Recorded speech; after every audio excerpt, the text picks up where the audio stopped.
ngiyabingelela egameni elihle lenkosi yethu uJesu Kristu. Ake sikhuleke. Siyabonga baba wethu ongcwele ekseni ukuthi uyinkosi ethembekile, inkosi engenayo injabuliso. Nanti izwi lakho sondela kuwe. Lambule ngoba uNkulunkulu ozambulayo. Ukhulume moya ingcwele enhlizweni zethu. Ubeke baba icebo lakho phakathi kwethu ngoKristu omgcobileyo. Amen. Ngiyaphinda ngiyabingelela egameni elihle lenkosi yethu uJesu Kristu.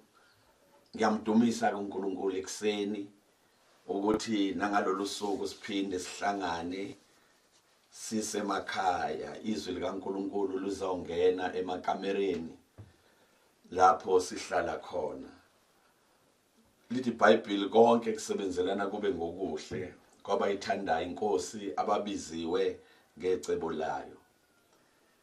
Kuyenzeka ezinye izinto masihlangabezana nazo uthola ukuthi silokhu sinembuzo eminingi esingakwazi ukuyiphendula. Kodwa ngiyafisa ukusho ukuthi yonke into ihleliwe ezulwini, sonke isimo siyaziwa. Namhlanje inkosi ibekile enhlizweni yami ukuthi ngithinte ngentukuthelo kaNkulunkulu, the wrath of God. Esimeni esibhekene naso abantu abaningi bayamangala ngoba basithi uNkulunkulu lothando. Ukuthi kwenzekani emhlabeni? Yini sixakeke kangaka? Yini kube nobhubhane? Yini kube nalesifo esikhona? Kodwa ngiyafisa ukusho ukuthi uNkulunkulu esimkhonzayo uNkulunkulu onothando, kodwa at the same time uNkulunkulu futhi othukuthelayo, oba nentukuthelo uma singenzi into ayithandayo. Ngicela ukufunda ukuqala incwadi yabaseRoma chapter 1. Qale nje kuverse 18. Noma ngizokhetha amavesi ngoba indaba yinde, kodwa ke qala kuverse 18. Ngokuba intukuthelo kaNkulunkulu yambulwa ivela ezulwini phezu kwakho konke ukungamesabi uNkulunkulu nokungalungi kwabantu abathiya iqiniso ngokungalungi. Ngicela ukweqa ngifunde uverse 21. Ngokuba kuthe bemazi uNkulunkulu kabamdumisanga kabambonganga njengoNkulunkulu, kodwa balutheka ekuzindleni kwabo. Inhliziyo yabo engaqondiyo yabamnyama, bezisho ukuthi bahlakaniphile baba yiziwula. Nenkazimulo kaNkulunkulu ongabhubhiyo bayiguqula ifane nomfanekiso womuntu obhubhayo, owezinyoni nowezilwane ezinenyawo ezine nezinabuzelayo. Ngalokho uNkulunkulu wabanikela ezinkanukweni zezinhliziyo zabo ukuba kukho ukungcolwa bahlazisane imizimba yabo. Baguqule iqiniso likaNkulunkulu balenza amanga. Bahlonipha bakhonza okudaliweyo kunomdali ongobongekayo kuze kube phakade. Amen. Inhliziyo yami namhlanje ithwele intukuthelo kaNkulunkulu. Ithwele umyalezo ngolaka lukaNkulunkulu. Cisho siphile esikhathini lasibona isimo sonke emhlabeni kuyaluzwa. And lithi izwi lenkosi la ngilifunde khona manje lithi bezisho ukuthi bahlakaniphile babaziwula. Isimo esibhekene naso siqede konke ukuhlakanipha kwabantu abahlakaniphileyo. Baxakekile abazi ukuthi bazokwenza njani. Ngifisa ukusho ukuthi nabazalwane aninayo inkinga. uJesu enayinikela kuyo yonke into wayevese yambulile wayichaza. Uma ufunda kwi-Old Testament kukhona izwi lenkosi lalikhuluma khona kuDeuteronomy chapter 6 no verse number 6 lithi lemiyalo engikiyala ngayo namuhla uboyikhuluma uhlezi uyikhulume uhamba uyikhulume ulala uyikhulume uvuka uyifundise impela abantwana bakho uyilobe esandleni sakho uyilobe ebunzini lakho uyilobe emakhothameni omnyango yakho. Kusho ukuthi imiyalo uNkulunkulu afisa siphile ngayo ufisa ukuthi ngizothini ibhalwe yonke indawo ifundeke kube yinto bonke abantu abazokwazi ukuyazi. Thina sifundise abantwana bethu yona. Kodwa ukonakala lokugcwele emhlabeni kokuhlakanipha kwenze sangabanali ilungelo lokufundisa abantwana bethu. Siyaliwe ukuthi singabakhuzi, siyaliwe ukuthi singabathethisi. Uma lo mntwana uke wamhlaba ngempama uyaboshwa, uhambe ukumangalela, umuntu uzama ukumqondisa. Kukhona umunye ubaba wesebenza ke kahulumeni njengojele. Lo baba kunengane yentombazane seyahamba kuyozala ineminyaka ewu15. Kusho ukuthi ke ngokwe-age yavo esisencane umisizele ishiya umntwana nabo ekhaya ihambe iyodansa iye emagigini besibuya entathakusa ngabo2 izoba ngqongqozela endlini ifisa ukuthi bayivulele. Ubaba ke lo sethi hayi ngeke impela ngimvulele. Uyayitshela ukuthi lalela wentombi yami hamba ubuyele la kade ukhona. Yahamba ngempela intombazane kodwa yangaya la kade ikhona. Indawo eya kuyo kuse police station. Uma ufike epolice station yayosho ukuthi bayihlukumeze ekhaya abayivuleli. Uma ifike ebusuku iphuma endleleni zayo. Yafika ekhaya seyifika namaphoyisa.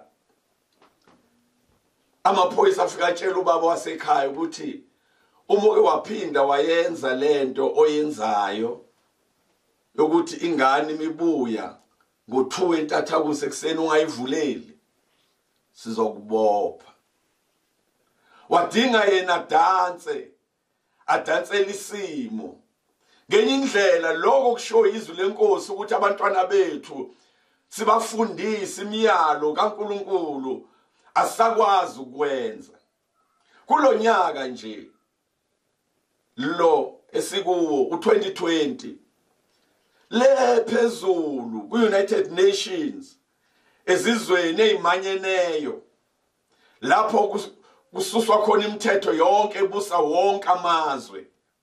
NgokweBhayibheli engilifundayo uma likhuluma ngendaba ye-United Nations la kuhlangene khona izizwe lithi iBhayibheli lami chapter 17 encwadini yesambulo likhuluma lichaze leyo nhlangano lithi kunomoya phezukwayo wesifazane onegama lokuthi isifebe esikhulu,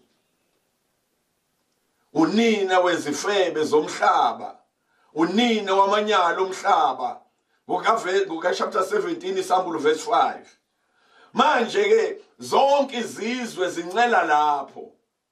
Ilapho futhi lapho kunkwasha khona umthetho ukuthi abantu besifazane banelungelo lokuthi bahambe bayiyele emadodeni bengashadile, bazilalela ama-out nama-in, bazenzele yonke into abayithandayo. Uma kwenzeka sebemitha banikwe ilungelo lokuthi kufanele baye kudokotela, udokotela ayobahushula isisu.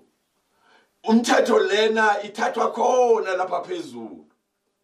Kulonyaka ke u2020 kuphasisa umthetho ukuthi ezikoleni ingane zethu zonke ezika basic education kwi foundation phase azofundiswa nge-illicit sex. Ngenye indlela zofundiswa umkhuba wokulalana wabantu zisuka kwi foundation phase. Lo mthetho uphasisiwe iEngland yaba ngenye yezwe ngizwile isho ukuthi izoqala this year, cishe bisiqalile ukufundisa ingane kwi foundation phase leyo nto. Ne-South Africa ugovernment wethu naye wathatha lelo lungelo ukuthi ngoba bonke bancela ndawonye.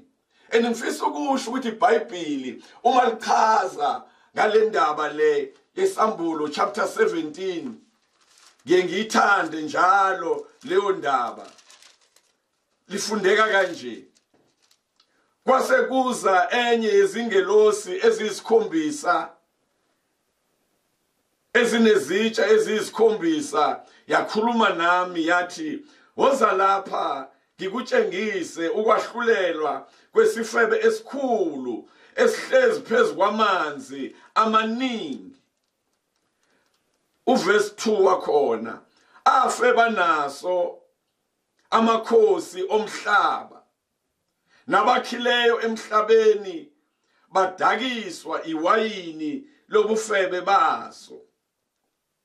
Uverse 5 wakhona athi, nasebusweni bakhe kulotshiwe igama elimfihlakalo lokuthi iBhabhiloni elikhulu, unina wezifebe nowamanyala omhlaba.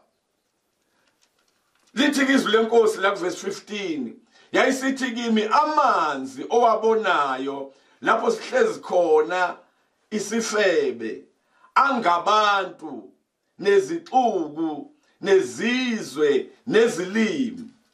Kunalo moya okhona oyisitha sevangeli, oyisitha sikaNkulunkulu, oyisitha sikaJesu. Abantu abaningi bancela khona, izizwe zomhlaba zincela khona. Njengoba ngisho nje ukuthi this year 2020 bekwenziwe leyo nto ukuthi kuzofakwa icurriculum ezikoleni ukonakala. Kusho ukuthi amazulu phezulu abona ukuthi yo ngendlela okonakele ngabo angeke nginyakazise ifoundation yokuhlangana kwabantu, nginyakazise izinto abazenzayo.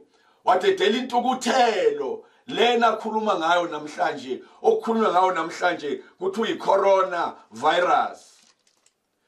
Ngoka Isaiah 45 uverse number 7 lithi, konke okwenzekayo okuhle nokubi kwenziwa uNkulunkulu. Ngenye indlela uma ubona kukhona izinto ezimbi ezenzekayo, isource yazo, iCreator, ilo muntu obumba abantu. Noma ke beyichaza ngendlela abachaza ngayo ukuthi bonakala ukuthi yatholakala kanjani, kodwa ngiyafisa ukusho ukuthi nina abazalwane ninokuqonda, azini ukuthi ulaka lolu lukaNkulunkulu oluze ngoba simlahlile, asimkhonzanga njengoNkulunkulu, sazenzela izinto esizithandayo. Lithi iBhayibheli kuthebe mazi abamkhonzanga njengoNkulunkulu. Incwadi kaJeremiya uchapter 12 uverse number 7 lithi izwi lenkosi, ngishiyile indlu yami, ngashiya ifa lami, nganikela othandiweyo wami kuzo izitha zakhe. uNkulunkulu udedele ulaka wadedela ezitheni ngenxa yokuthi nathi senze into ephambene yokuyihlanganisa nezimo uNkulunkulu angajabuli ngazo. Uma ufunda umlando abantwana baka-Israyeli, lithi iBhayibheli encwadini yamaHubo 106 lithi bazihlanganisa nabezizwe bakhonza onkulunkulu babo. Ngakho-ke intukuthelo kaNkulunkulu yayisehlela kubo. Uma uNkulunkulu efisa ukunyakaza emhlabeni, kukhona into engamjabulisi, ukubona abantu bemedelela bekhonza ithixo, bekhonza uNkulunkulu abangaphili. Kuyona lencwadi yamaHubo 106 lithi iBhayibheli bazihlanganisa noBhalpeyori, bahlabela amadimoni, bakhuleka kuwo, kwase kubhoboka izifo phakathi kwabo. Into eyenza ulaka likaNkulunkulu ukwehluleka ukumkhonza njengoNkulunkulu. Thina senze yonke into esiyithandayo, singamkhonzi yena ngendlela afisa ukukhonza ngayo. Ngiyathanda nje ukusho ukuthi ngoba ngiyalithanda izwi lenkosi. Uverse 32 wamaHubo 106 noma ngivele iqale 28, bazihlanganisa noBhalpeyori, badla okuhlatshelwe abafileyo, bamcunula ngezenzo zabo, kwabhoboka isifo phakathi kwabo. Into eyenza kubhoboka isifo ukucunula uNkulunkulu athukuthele. Uma sethukuthele udedela zonke izinto, kwenzeka izinto esingayilindele. Namhlanje sivalelwe endlini ngenxa yentukuthelo kaNkulunkulu. Nane negama lika Jesu, ngenxa yokuthi uNkulunkulu simhlubukile sangamkhonza ngendlela athanda ukukhonzwa ngayo. Lithi izwi lenkosi incwadi kaIsaya 29, lesi sizwe singidumisa ngendebe zaso, kodwa inhliziyo zaso zikude nami. Ngenye indlela siyakhuluma ngaye, siyashumayela ngaye, kodwa uhleze endebeni. Impilo yobuKristu, impilo yokukholwa, impilo yobungcwele, impilo zokwenza uNkulunkulu akwazi ukuhlala nathi njengebandla ayikho. Lithi izwi lenkosi mangiqhubeka la uverse 32 emaHubeni 106, bamcunula ngasemanzini aseMeriba, kwaba kubi kuMose ngenxa yabo, ngokuba baphambana nomoya wakhe, wakhuluma ngamawala omlomo wakhe. Abababhubhisanga abantu uJehova abayaleza ngabo. Verse 35, kepha bahlangana nabezizwe, bafunda imisebenzi yabo, bafunda imikhuba yabo, bakhonza izithombe zabo, zaba lugibe kubo. Amadodana namadodakazi abo bawahlabela amadimoni, bachitha igazi elingenacala. Verse 40, intukuthelo kaNkulunkulu yokheleka kubantu bakhe, ifa lakhe laba isinengiso kuye. Into esibhekene nayo ukuthi uma sifisa ukuhlala namazulu, sifisa ukubiyelwa isandla sikaNkulunkulu, asikhiphe onkulunkulu babezizwe phakathi kwethu. Singahlangani nabantu abadukisayo, abantu abasikhiphe emngcweleni. Namhlanje ukukholwa kuyalingana, kukho ngcono kunokunye. kwesinye isikhathi uyakubona ukuthi bashiswa into eyodwa ukuthi nabantu abazibiza ngamaKristu abantu abathi babazalwane ngoba abamkhonza ngendebe kuphela uNkulunkulu inhliziyo zabo zikude bahlupheka njengabo labo abangakholwa. Uma ke behlupheka njengabo labo bantu kusho ukuthi isimo sokuphila kwabo uma behlangana nenkinga bagijima nabo bayofuna usizo koNkulunkulu balabo bantu abangakholwa ngoba nabo bayafana nabo. Uma ufunda lencwadi engiyifundayo Amahubo 106 lithi kaningi wabakhulula kepha bahlubuka ngecebo labo, bahlubuka base bawiswa phansi. Lento nje niyibona egcwele emhlabeni ulaka likaNkulunkulu. Kakhulu ngiyafisa ukusho ukuthi lana sinenkinga thina la eSouth Africa sibantu ababizwa nge-third world, ama-first world people, ilabo abantu la kubhujwe khona kakhulu. Futhi bona abantu abawosolwazi babano injululwazi, abantu abafundile abaziyo, two abantu abanemali, abantu futhi aba-influential kakhulu ukuthi izwe lihamba ngendlela abasho ngayo. Zonke izinto ezenziwayo emhlabeni zisuka khona phezulu la kusuke kuhlangene khona kubibona abadirector indlela yokuphila kwethu. Lithi izwi lenkosi uNkulunkulu wayeselishiya ifa lakhe, wayishiya nendlu yakhe ayikhethileyo, washiya abantu abebeyigugu lakhe, isivini sakhe ngokusho kwezwi lenkosi wasishiya ngenxa yokuthi abenzile into ayifunayo. Usho njalo la kule ncwadi engiyifundile kaJeremiah chapter 12. Uzathi umeqhubeka ethi wabanikela ezitheni, bese kuthi ivesi elandelayo ithi ifa lami lafana kimi nengonyama yasehlathini. Kushuthi abantu uNkulunkulu abebathanda kangaka bafana kuye nengonyama yasehlathini bese ethi bangibhongela. Umuntu wafuna ukulwa noNkulunkulu okwenza ukuthi uNkulunkulu vuleleke lento evulelekile.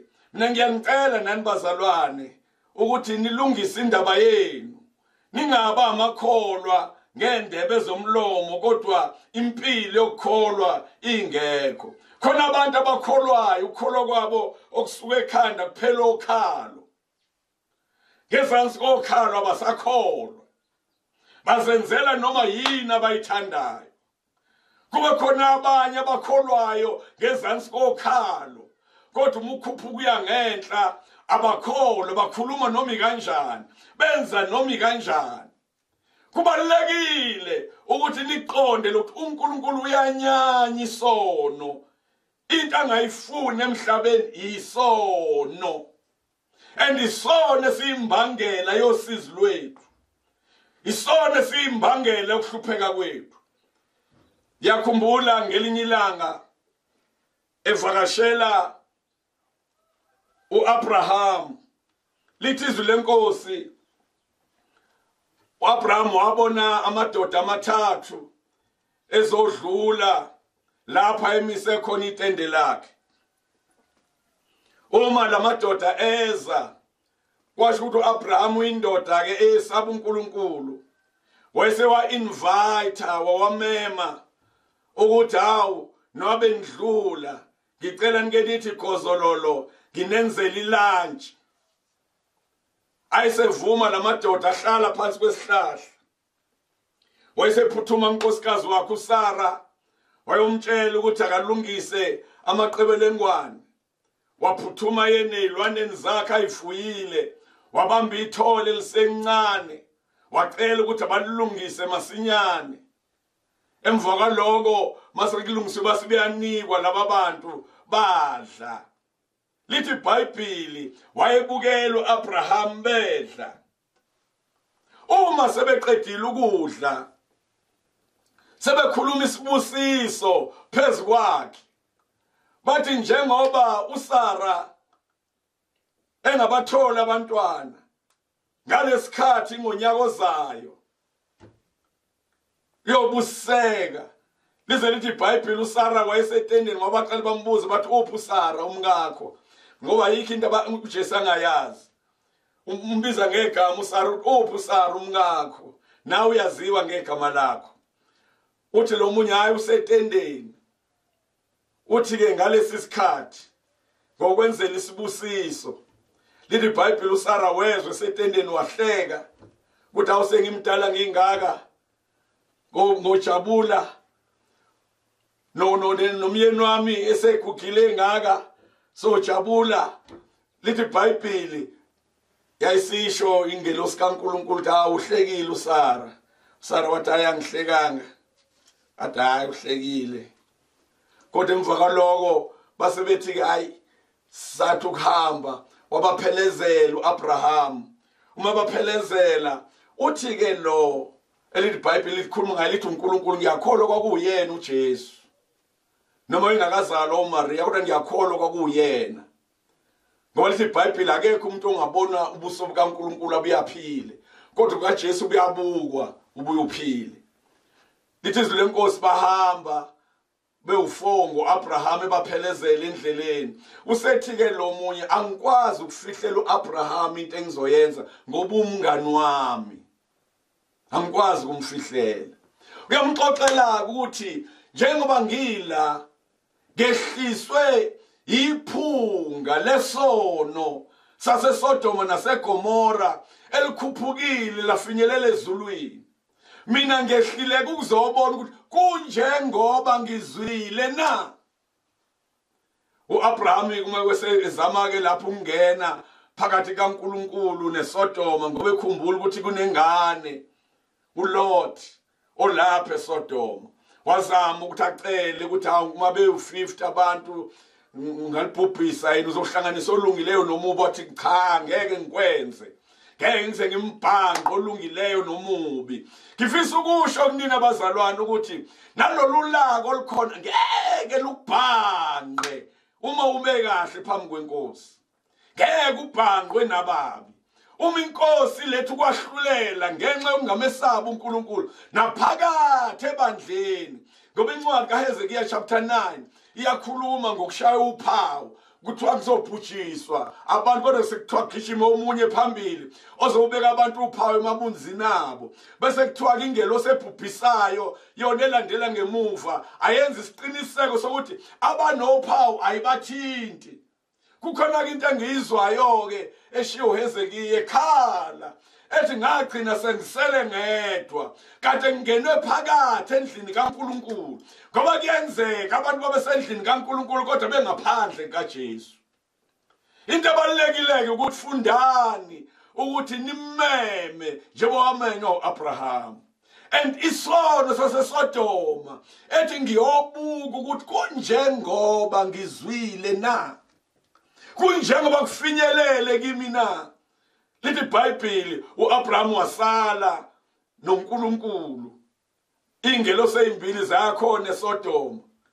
Wafika lapho uLot wazamukela, esezamukelile wazama ukuthi ayilalise kwakhe ngoba kwasekuzohlwa.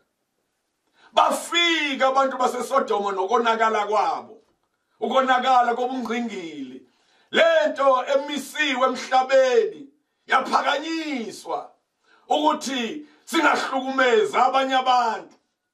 Nabo bayakholwa, nabo kuukuthi kodwa lesi sono isono uNkulunkulu esenza wathulula isibabuli nesalofu eSodoma naseGomora. Ngoba lithi iBhayibheli wathi mase bengenile kaLot base befika abantu bendawo. Uma befika abantu bendawo bafuna ukungena, bathi Lot sikhiphele lawo madoda angenile, sifuna ukwazi, siyawafuna, sifuna ukwazi, sifuna ukulala nawo. Ngenye indlela uLothe lithi iBhayibheli wazama ukulwa ukuthi hayi madoda mina nginamadodakazi la angayazi indoda ngicela ukunigikhiphela wona kube yiwona nenza into enifuna ukuyenza kodwa hayi kulabo abantu abangene kwami base beqalile basho bathi umafika nomthwalo lo isifiki lesi sesoshayela thina umthetho bathukuthela leli bazama ukungena ngenkani lithi iBhayibheli lamadoda ayesedonsa uLothe umdonsela ngaphakathi ayesebashaya ngompumputhe laba bantu kuthiwa baphumputha kumnyango kwaze kwasa bephumputha umnyango bengawuboni umnyango lamadoda esenesiqiniseko ke manje ukuthi lento bekhalwa ngayo ezulwini ikhona bakhona abantu abawongqingili bagcwele la sifunda khona encwadini yabaseRoma lithi iBhayibheli abantu bathebe mazi uNkulunkulu abamkhonzanga njengoNkulunkulu balutheke engqondweni yabo abesilisa bayekukwenza njengokwemvelo kowesilisa kumina kwesifazane kodwa bashisekelana bodwa abesilisa lithi ngalokho uNkulunkulu waletha intukuthelo yakhe namanje siphethwe yiyona intukuthelo kaNkulunkulu ingakho nini nabazalwane sinicela ukuthi lalelani balekelani izinto uNkulunkulu athe ibalekeleni nenze isiqiniseko sokuthi nima ngokwecebo lakhe ningami ngendlela enithanda ukuma ngayo kungayi ngokuthi abanye abantu benzani nokuthi bathini lithi iBhayibheli lami kuverse 26 nonqale 24 ngalokho uNkulunkulu wabanikela ezinkanukweni zezinhliziyo zabo kukho ukungcola bahlazisane imizimba yabo baguqule iqiniso likaNkulunkulu balenza amanga bahlonipha bakhonza okudaliweyo kunomdali ongobongekayo kuze kube phakade ngenxa yalokho uverse 26 uNkulunkulu wabanikela ekuhuhekeni okuyihlazo ngokuba abesifazane babo baguqula ukwenza okwemvelo kwaba ngokuphambene nemvelo kusho ukuthi kwaba khona lento yama lesbians kwaba khona abantu besifazane abashisekela abanye besifazane sekonakele ngokunjalo nabesilisa baye ukwenza kwemvelo kowesifazane basha ngokukhanekelana abesilisa benza ukuyichilo kwabesilisa bezitholela umvuzo ofanele ukuduka kwabo leyo nto yenza uNkulunkulu anyakaze ezulwini and lezinto esifunda ngazo la seziyi-legislation ziqoshiwe emthethweni yamazwe umbuso emhlaba ngenxa yokuthi ziphansi kwalo wesifazane ebesifunda ngaye encwadini yesambulo chapter 17 ukuthi bonke abantu uhlezi phezu kwabo lo wesifazane uhlezi phezu kwamanzi amaningi abantu izizwe so izizwe zonke zincela kuye upoison zincela kuye ukuduka zincela kuye yonke into so ulaka lasezulwini luyehla lehlwela abantu ngoba bamesaba uNkulunkulu khona into engiyithandayo la eshiwo izwi lenkosi kuyona lencwadi ebengiyifunda kaJeremiya uchapter 12 uverse 10 wakhona ngiyamthanda uthi many pastors have destroyed my vineyard. They have trodden my portion underfoot. They have made my pleasant portion a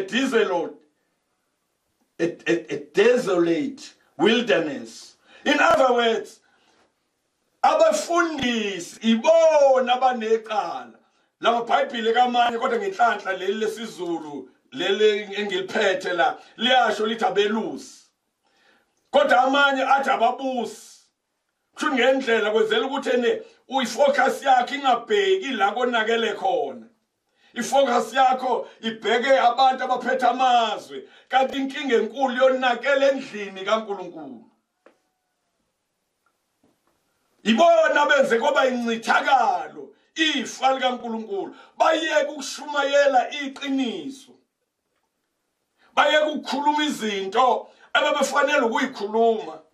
Izwi lenkosi lithi kwenye indawo, uma bebemi emkhandlini yami babeyotshela abantu bami izwi lami, namhlanje kushunyelwa izinto ongazazi ukuthi ithathwaphi. Ngeke ngilalele nami intshumayelo ezinye makwenzekile nginesikhathi sokulalela, ngithola ukuthi kukhulunywa into engingayizwa. Bashumayela abantu bathi uJesu wenza konke waqeda, nina nisadingi nenze lutho. Ngendlela abantu bese bejabula ukuthi awu asidingi kwenza lutho, sivele sithi siyakholwa kuphela. Yena uJesu uyena othe uma umuntu ezwa izwi lami alenze, ngiyangifanisa nendoda ehlakaniphile. Kusho njalo ngenziwa lutho bafaniswa nendoda eyisiwula. Manje kuletha ishunyela epulpit ukuthi ungenzi lutho uJesu waqeda. Ngiyavumelana nengxenye ethi umuntu akasindiswa ngemsebenzi. Lisho njalo izwi lenkosi lithi ukusindisa kwethu akubanga ngoba senza kahle. Incwadi yabaseFesi 2 uniphilisile nani benifile ngeziphambeko nangezono. Uvesi 9 wakhona besesho njalo ukuthi akuyanga ngemsebenzi kuze ngabe khona umuntu oyibongayo. Asindiswa ngoba senze kahle, sisindiswa ngenxa kaJesu. Kodwa kulindelekile ukuthi uma uJesu esengenile phakathi kwami ayivele phela imisebenzi ekhombisa ukuphenduka, ayivele imisebenzi eshoti ngihlangene noJesu. Incwadi kaJakobe ize ithi yona ukukholwa okungenamsebenzi kufile. Namhlanje kushunyelwa lokukholwa ukuthi hayi ungenzi lutho awusekho phansi komthetho. uJesu azangasho umthetho uyaphela, wayenze abambili nje. Wathi uthanda uNkulunkulu ngenhliziyo yakho yonke, ngamandla akho, ngomphefumulo wakho, ngakho konke kwakho. Wathi osibili ofana nawo uthi thanda umakhelwane wakho njengoba uyithanda wena. Ngendlela kulapho kuphelelisiwe yonke imithetho. Uma uthanda uNkulunkulu, uthanda umakhelwane wakho, ngeke umakhelwane wakho umebele, ngeke umbulale umakhelwane wakho, ngeke uzalise ingane kamakhelwane wakho, ngeke uphinge nomkamakhelwane wakho, ngeke uthathele umakhelwane wakho indoda yakhe, ngenxa yokuthi wenze izwi elithi thanda umakhelwane njengoba uyithanda wena. So ngenye indlela siphansi kwaleyo nkonzo yokuthanda uNkulunkulu nokuthanda umakhelwane njengoba sizithanda thina. Bengifisa nje ukudlula kule ndaba ukuthi nina qondani ukuthi uma nibona konakele emhlabeni, hayi ingenxa yesimo esibhekene naso sokuthi simhlubukile uNkulunkulu. Ngakho nina njengebandla enzani isiqiniseko sokuthi niyabuyela kuye. Uma nawe ungomunye wabantu ozwayo ukuthi ngiyaphila kodwa ngimhlubukile, buyele ekhaya. Enza isiqiniseko sokuthi uyabuyela kuJesu.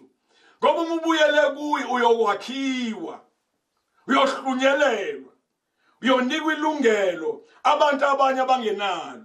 Khona amanye amazwi engike ngawafunda engiwathandayo encwadini ya Isaiah 29. Lamazwi akhuluma le ndaba efana nangale ukuthi bathe bahlakaniphile babaziwula. Uyithi ke le ncwadi ngiyacela ukuyifunda verse 13 yakhona.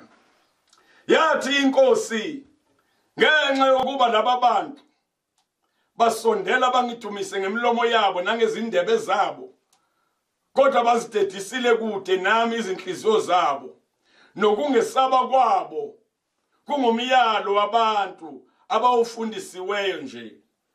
Ngalokho ngiyakubuye ngenzele laba bantu izenzo ezimangalisayo, izimangaliso impela.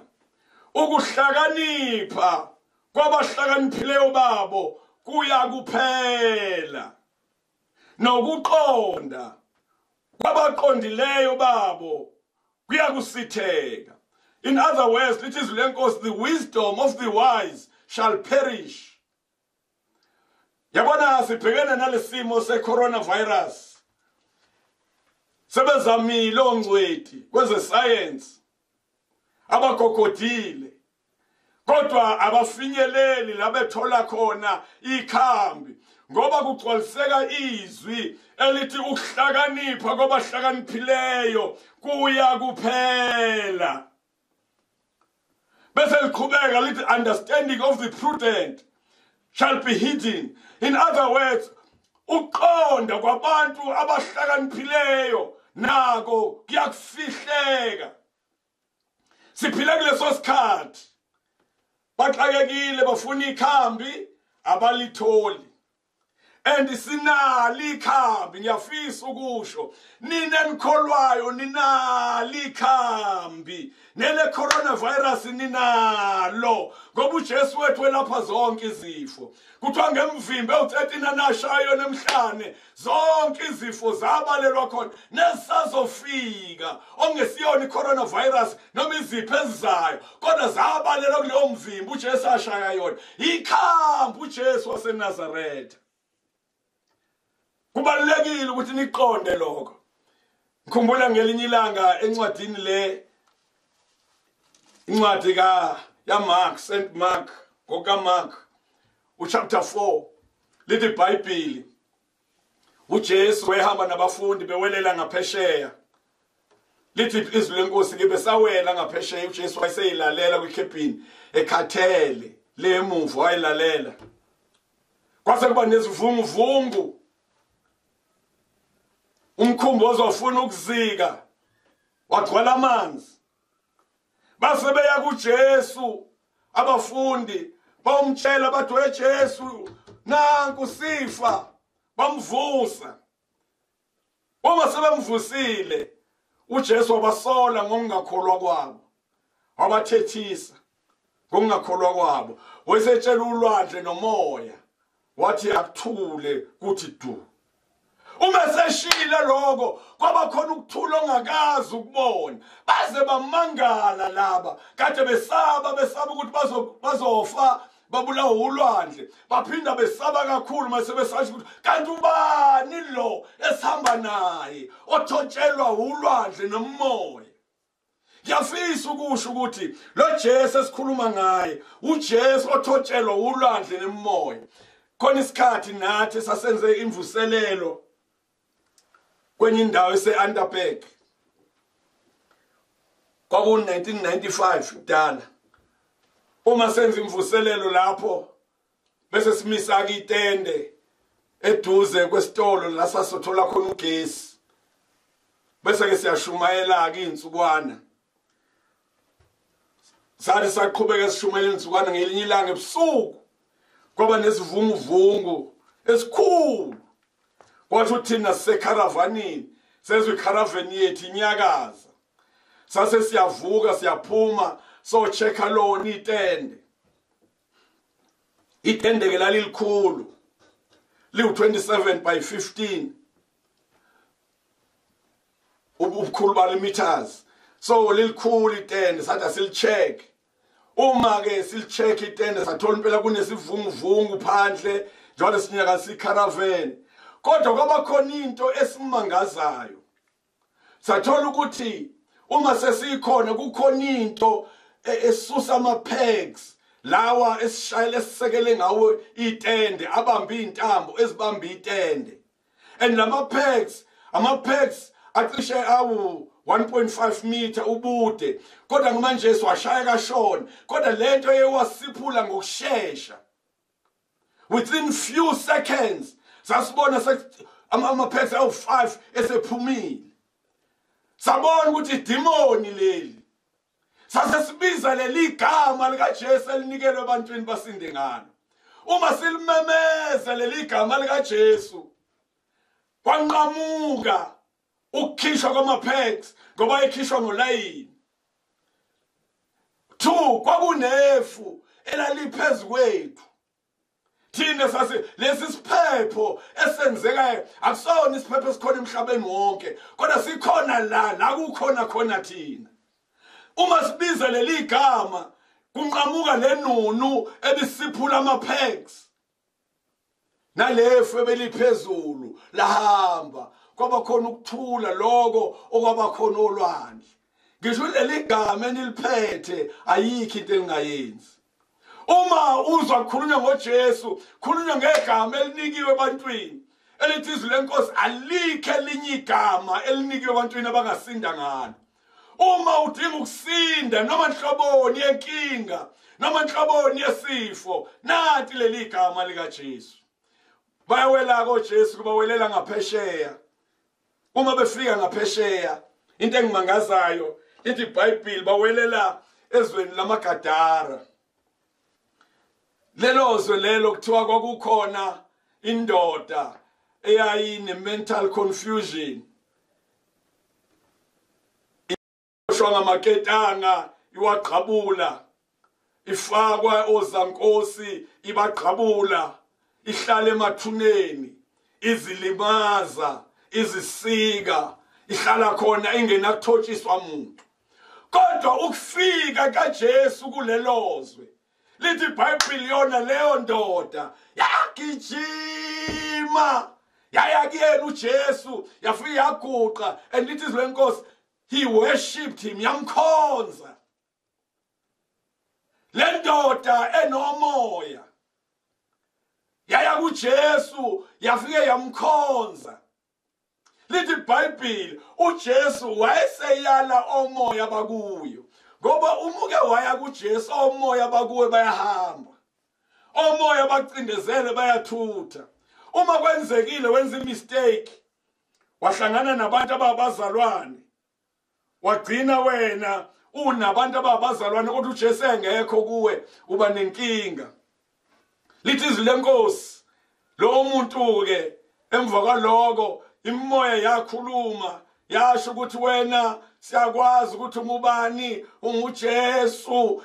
uJesu wayikhuza ngegama likaJesu, ngegama lakhe uJesu wayikhuza uJesu wathi ayihambe le moya, yathi sicela ukuthi uma usikhipha la siye engulubeni naziya ungasihambisi kule ndawo. Uzasafuna ukuhlala kulelozwe lamaGadara, zisafuna ukongena kwabanye abantu. Lithi izwi lenkosi uJesu wayivumela ukuthi asihambe ziye engulubeni. Kuthiwa ingulube zazo about 2000 ingulube ezazilapha. Ngendlela emaningi amadimoni akulomuntu angena kuzo zonke lezo ngulube zabaleka zawongena olwandle zafa.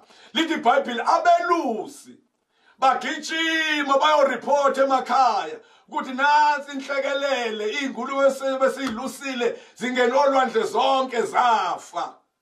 Base bekhuphuka abanikazi.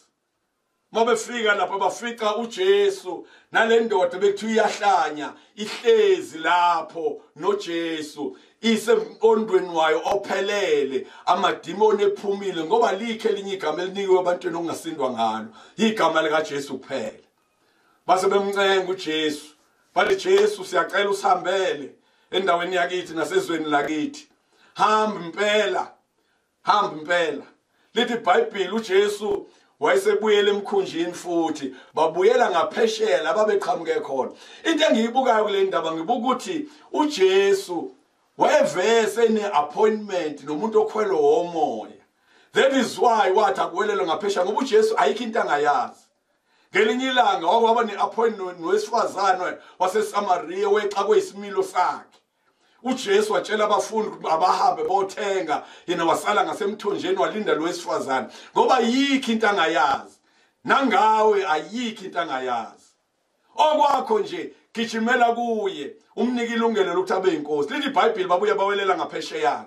Uma sebewelele ngaphesheya ke ngiyithande le ndaba. Lithi iBhayibheli uma bewelela ngaphesheya, hawu bafika ngale umphathi wesinagogo, kusho ukuthi umphathi wasesontweni. Angazi ukuthi ke wena kodwa umphathi wesonto ade funa uJesu. Ngendlela uJesu mesebuya uzofica le ndoda ayikho ekhaya la izomfuna. Uma ephuma nje emkhunjini ithi kuye, nawo mfundisi, indodakazi yami isizofa, ngicela uzoyibeka izandla iyakuphila.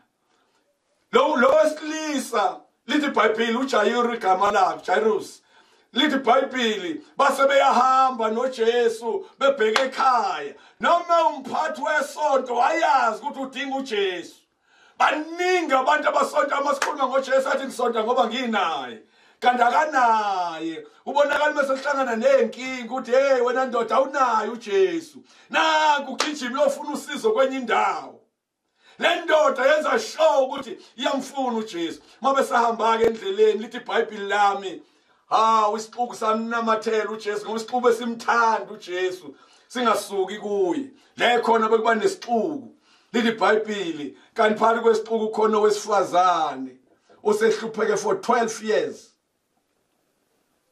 ephethwe isifo somopho hemorrhage ophe ngapheli for 12 years lithi iBhayibheli esehlupheke kaningi wamosha imali zakhe enyangeni ehluphekile emosha imali zakhe kodokotela kodwa engasizakalanga ngalutho kwesinye isikhathi siyaya kubona odokotela kodwa ngiyafisa ukusho ukuthi iningi labo noma ekaningi asithola usizo lusegameni likaJesu namanje nje akufuna indaba yevaccine nama antibodies ukuthi kungenzeka kanjani ukuthi abantu bakwazi ukusizakala ukuthi kuleli gciwane ngifisa ukusho ukuthi uJesu waseNazaretha uyimpendulo uyena yedwa namandla okulekelela lo esifazaneke wasethinta umphetho wengubo kaJesu leli iBhayibheli lami uma sewuthintile umphetho wengubo kaJesu nazi into eyenzekayo inhlekelele kwanqamuka ukopha kwa 12 years same time mase nqamukile uJesu uzomandla ephumile kuye uthi uJesu bani ongithintile bathi abantu bonke sikuthintile ngeke ubuze thubani kodwa lithi iBhayibheli lo wesifazane azi okwenzeke kuye waziwisa phansi enyaweni zakhe wamtshela konke uthi uJesu kwesifazane ukukholwa kwakho kukusindisile ngifisa ukusho nawe ukuthi okwakho ukukholwa la ukhona kungakusindisa senziwa ngasekuphetheni angiqedelele indaba yami bayahamba uJayiru noJesu uma sebefika ekhaya bafika lapha kuyalilwa ngoba undodakazi khona bengeqala immediately beqeda uJesu kusho kulesifazane ukuthi ukukholwa kukusindisile kwafika abantu abasuka ekhaya lalo baba wasesontweni bathi ungabe usamkhathaza umfundisi indodakazi yakho isifile uthi uJesu ezwa lokho watshela le ndoda ukuthi ungesabi kholwa kuphela washe qhubeka nayo ebheke khona ekhaya uma befika ekhaya bafika kukhalwa uJesu babuza ukuthi hawu nabanga umsindo kangaka nakhala kangaka yini inkinga untombazane lona kafile kodwa ulele lithi iBhayibheli bamhleka usulu wayesekhipha bonke abantu uJesu wathi abaphume endlini wayesengena yena ne-inner circle yakhe uPetro uJakobe noJona nabazali ubaba nomama bengane bangena kuphela ekamereni la kulele khona umntwana le ndoda yamlanda kuthi uJesu yazezofika naye ekhaya kusho ukuthi kubalekile ukuthi nawe ummeme uJesu ngoba uyamenywa lo Jesu esikhuluma ngaye akayingeneli ikhethi ngimi ngasemnyango ngqongqotha mmeme ummemile uJesu uzoxazulula inkinga zakho uma ngena kulomuzi engathi wadlula mhlawumbe wadabula ngasekhishini wabuka ukuthi izitsha zakhona zonke zazitholakale kanjani wabheka amaplate wabheka amabhodi ngoba kuyenzeka abanye abantu babe nezinto nezitofu uthola ukuthi zatholakala ngo-back door zathengwa kubafana uJesu wadlula khona wadlula edining room yakhona wabuka amatafula ukuthi amatafula wona anjani atholakala kanjani wabuka ukhaphethi phansi wabuka ama-tiles phansi ukuthi atholakala kanjani kenzeka uphile unezinto ezingatholakala ngendlela erayithi wadlula wazongena ekamereni la umntwana ayefele khona ngiyacabanga ukuthi wayebuka nembhede ukuthi yona yatholakala kanjani ezinye zezinto banazo abantu kanti bayithole ngemizimba yabo banazi abantu kanti bayithole ngendlela engafanele. Kodwa lo, haleluya, uJesu simemezelayo uyangena ngoba uyahlola inhliziyo zabantu, abheke ekujuleni kwempilo yomuntu. Lithi iBhayibheli mesefikile khona wangahlupha, wavele welula isandla, wabamba umntwana ofileyo ngesandla. Lithi iBhayibheli wathi Talitha kum, ngithi ndodakazi vuka. And umntwana, lithi iBhayibheli, wavuka. Yabona mama ngifika la kuleyo ndawo, ngikhumbula ngelinye ilanga sengivala impela ngisisa uphongolo shunyalwa khona kwakushumela kumama wakithi ngimphelezele wayesethi usekhathele ucela ngimphumuze. Ngangena ke nami ngazama ukimpress abantu, ngizama ukuthi ngishumayele ngendlela ekhombisayo ukuthi impela ngiqinisa ngamandla kaNkulunkulu, ngichaza ngamandla segameni lika Jesu. Ngathi ngisephakathi nentshumayelo kumnandi ngishumayela, bangena abantu nomuntu osongwe ngengubo. Lalandi ngixoxele kwaxeka amadolo. Ngangimile epulpit kwaxeka amadolo ngakhodola ukuthi lento kade ngiyishumayela sebefuna ukuyibona abantu ukuthi ikhona yini. Ngazibe ngathi akubonanga, ngaqhubeka nentshumayelo yami ngaqeda. Mase ngiqedile ngangicabanga ukuthi ngasathi ngizibile mhlawumbe uzobevuka lo muntu. Kwasho ukuthi umuntu hayi akavuki. Mase ngiqedile intshumayelo ngase ngiya kuyena ngegama lika Jesu, ngoba sindikiwe igama esizophila ngalo, uJesu waseNazaretha. Sindikiwe igama, ngafike ngabiza igama lika Jesu phezu kwakhe, ngathi ngegama lika Jesu ngimbeka izandla, ngegama lika Jesu waseNazaretha vuka. Ngathola ukuthi akwenzeki lutho. Ngaphinda okwesibili ngegama lika Jesu waseNazaretha, ngathola ukuthi akwenzeki lutho. Umoya kaNkulunkulu phakathi kwami wathi buza igama lakhe, buza igama lakhe. Ngase ngibuza abantu ukuthi ubani igama lakhe, balisho. Ngase ngimemeza igama lakhe egameni lika Jesu, ngathi sibani bani egameni lika Jesu waseNazaretha vuka. Wavula amehlo. Igama lika Jesu linamandla. Sathi siqedwe ukukhonza wayesehleze esitulweni. Ngiyafisa ukunichazela ukuthi le Jesu enimamukela ningashaya uvalo ngecorona. Ngeke kwenze lutho uma ume kahle. Ngeke kuthinte. uNkulunkulu ngeke akubhanqe nabantu abangakholwa. Yenza isiqiniseko sokuthi ulungisa indaba yakho noJesu. Ngisho njalo manje. Lungisa indaba yakho noJesu. Lungisa indaba yakho noJesu. Sesiyakhuleka. Lungisa indaba yakho noJesu. Uma ebheka kwakho, ebheka endlini yakho, akayitholi izinto angajabuli ngazo. Akayitholi izinto oyithole ngomzimba wakho. Akayitholi into zebile. Akayitholi izinto. uJesu uyafisa ukuhlala nawe. Sengiyakhuleka. Vuma igama lika Jesu, umtshela uthi Jesu nanku uyangibona. Ngiza kuwe nempilo yami. Sengiyakhuleka. Ngegama lika Jesu waseNazaretha, Moya Ngcwele napha abantwana bakho balalelile lo myalezo ubekile enhlizweni yami ukuthi intukuthelo kaNkulunkulu ingehleli phezukwabo.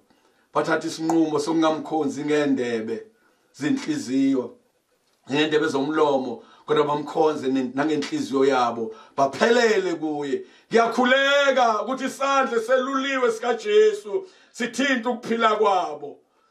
Nalabo abagulayo ngegama lika Jesu waseNazaretha, uJesu ovusa abafile, akenza ummangaliso phezu kwempilo zabo. Bakhulule emoyeni yobumnyama, bakhulule emoyeni abaqindezele njengoba usinikile igunya phezu kwemadimoni onke, phezu kwezifo. Moya Ngcwele wathi konke sicela ngokukholwa uyakusenzela kona. Benzeleke manje, sibongile udumo lonke silibuyisela kuwe ngoKristu waseNazaretha. Amen.